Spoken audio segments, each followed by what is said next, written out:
আসসালামু আলাইকুম, good morning সবাইকে। কেমন আছেন সবাই? আজকে সকালবেলা মর্নিং ওয়াকের পরে কিছু ফ্রি হ্যান্ডস এক্সারসাইজ করে নিলাম। আসলে সকালবেলা হাঁটাটা শরীরের জন্য অত্যন্ত উপকারী। এখানে ওয়েদারটা ভালো থাকে, বাতাসের মধ্যে অক্সিজেনের পরিমাণ প্রচুর থাকে।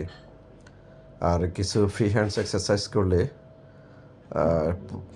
পুরো সারা দিনের যে শক্তিটা এটা পুরোপুরি চলে আসে।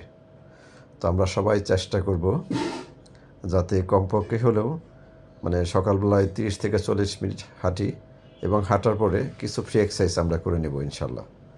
সবাই ভালো থাকবেন।